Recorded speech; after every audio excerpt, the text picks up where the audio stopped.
Assalamualaikum warahmatullahi wabarakatuh. Perkenalkan, nama saya Norika Tika, saya dari PGMI 6F. Di sini saya akan membuat video tentang keterampilan menjelaskan.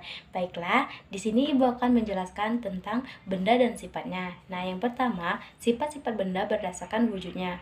Nah, di sini benda dibedakan menjadi 3, yaitu benda padat, benda cair, dan benda gas.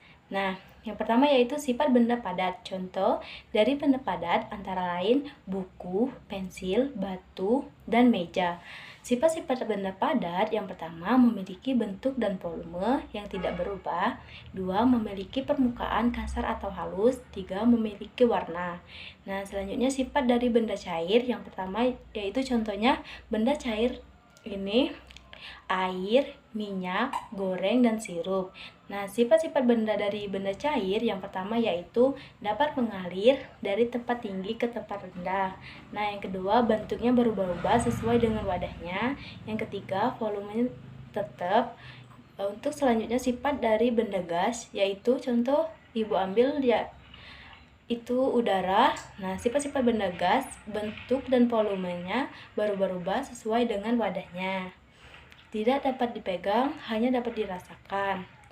Terus selanjutnya Ibu akan menjelaskan dari kegunaan benda. Nah, yang pertama yaitu benda-benda di sekitar kita dapat dimanfaatkan untuk memenuhi kebutuhan hidup. Yang pertama itu kertas, kita gunakan untuk menulis. Kaca kita gunakan untuk bercermin. Ada juga benda yang berasal dari plastik, karet, dan kayu. Nah, yang pertama Ibu akan menjelaskan tentang benda dari plastik. Nah, yaitu contohnya ember, gayung, sendok, sayur terbuat dari bahan plastik. Nah, yang kedua benda dari kertas, yaitu contohnya koran, majalah, bahkan tisu terbuat dari kertas. Nah, yang ketiga benda dari kayu. Contoh barang yang terbuat dari kayu, tempat tidur, lemari, meja, kursi. Nah, yang keempat benda dari kaca. Benda dari kaca mempunyai sifat tembus pandang, misalnya cermin, gelas, kacamata, dan jendela dan vas bunga. Nah, kaca bersifat tembus pandang, akibatnya cahaya matahari dapat masuk ke dalam rumah. Benda dari karet bersifat elastis dan lentur, misalnya ban motor, balon, dan sendal jepit. Baiklah, di sini Ibu mengambil medianya yaitu contoh dari benda padat ialah buku. Itulah media yang Ibu ambil dari benda padat ialah buku.